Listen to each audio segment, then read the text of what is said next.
అంకగణిత ప్రాబ్లంను ఈజీగా చేయడం ఎలా? చూడండి ఒకసారి ఇక్కడ ఒక వస్తువు ఖరీదు 15,500 రూపాయలు, మరమ్మతులకై 450 రూపాయలు, దానిపై 15% లాభమునకు అమ్మిన ఆ వస్తువు అమ్మిన వెల ఎంత? చూడండి వస్తువు ఖరీదు 15,500, మరమ్మతుల ఖర్చు 450, 15,950 రూపాయలు అయింది మొత్తం. అంటే 100% ఈజ్ ఈక్వల్ 15,950 రూపాయలు అయితే 15% లాభము అంటే 150, 115% ఈజ్ ఈక్వల్ ఎంత? షార్ట్ కట్ మెథడ్ చూడండి, 115 ఇంటూ 15,950 డివైడెడ్ బై 100. ఈ మొత్తం ఇంటూ చేస్తే ఏమవుతుందంటే 1834250 డివైడెడ్ బై 100. సో 2 zeros కాబట్టి పాయింట్ ఇక్కడ పెట్టుకోవాలి.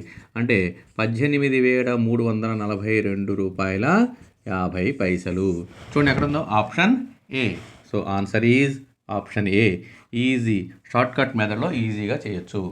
ఈ అంకగణిత ప్రాబ్లంను ఈజీగా చేయడం ఎలా?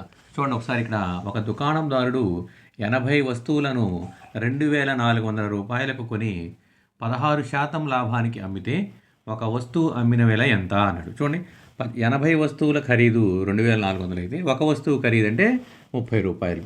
అంటే 100% ఈజ్ ఈక్వల్ టు 30 రూపాయలు అయితే 16% లాభము అంటే 116. 116% ఈజ్ ఈక్వల్ టు ఎంత? సో షార్ట్ కట్ మరి ఏంటి? 116 into 30 divided by 100 that is equal to 3480 divided by 100. అంటే 100 కాబట్టి 2 zeros ఉన్నాయి కాబట్టి బ్యాక్ నుంచి 2 places తర్వాత పాయింట్ పెట్టాలి. అంటే 34 రూపాయల 80 పైసలు అమ్మితే మనకి 16% లాభం ఉంటుంది. So answer is option A. Easy short cut method easy. అంకగణిత ప్రాబ్లంను ఈజీగా చేయడం ఎలా? చూడండి ఒకసారి ఇక్కడ 2,400 కంటే 2,000 ఎంత శాతము తక్కువ అన్నాడు. ఎంత శాతము తక్కువ అంటే చూడండి 2,400 నుంచి 2,000 తీసివేస్తే 400 తక్కువ. శాతంలోకి మారిస్తే 400. 400 డివైడెడ్ బై 2,400 కంటే కాబట్టి ఇంటూ 100 శాతము కాబట్టి 100%. కాబట్టి ఇప్పుడు ఏం చేయాలి? 0 0 క్యాన్సిల్ చేయండి. 4 table 6 times 2 table 2 5s 2 3s ఎంత వచ్చింది? 50/3. 50/3% అంటే ఇక్కడ చూడండి 50/3 అంటే 15/3 వేస్తే ఎంత వచ్చింది? ఇక్కడ 16 2/3% తక్కువ. 2,400 కంటే 2,000 16 2/3% కంటే తక్కువ అంటే option B. So answer is option B. ఈ అంకగణిత ప్రాబ్లంను ఈజీగా చేయడం ఎలా?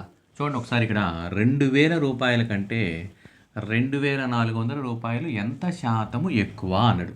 సో ఎంత శాతం ఎక్కువ అంటే చూడండి 2,400 నుంచి 2,000 తీసివేస్తే 400. ఓకేనా? 400 అనేది 2,000 డిఫరెన్స్ అదే కదా. 2,000 కంటే ఎంత ఎక్కువ అంటే 2,000 ఇంటూ 100%. ఎంత శాతం ఎక్కువ అన్నాడు. కాబట్టి 3 zeros క్యాన్సిల్ చేసేయండి. 2 టేబుల్ దీంట్లో కాబట్టి 20% ఎక్కువ. 2,000 కంటే 2,400 20% ఎక్కువ. ఎంత ఉంది ఇక్కడ? Option C. ఈజీ అనమాట. ఈ షార్ట్ కట్ మెథడ్లో చేయాలి. Thank you.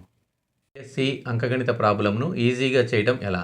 చూడండి ఒకసారి ఒక టీవీ వెల 13,000, దానిపై 12% అమ్మకపు పన్ను విధించబడినది.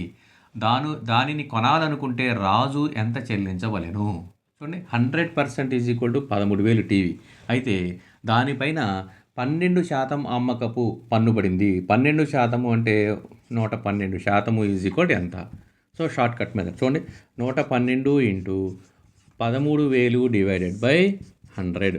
సో ఈ 2 zeros క్యాన్సిల్ చేస్తే ఈ 2 మనం ఇంటూ చేసుకుంటే ఏమిటంటే 14,560 రూపాయలు చెల్లించి మనం టీవీ కొనుగోలు చేయొచ్చు. సో కాబట్టి 14,500 అంటే option A. So answer is option A. Okay, short cut method.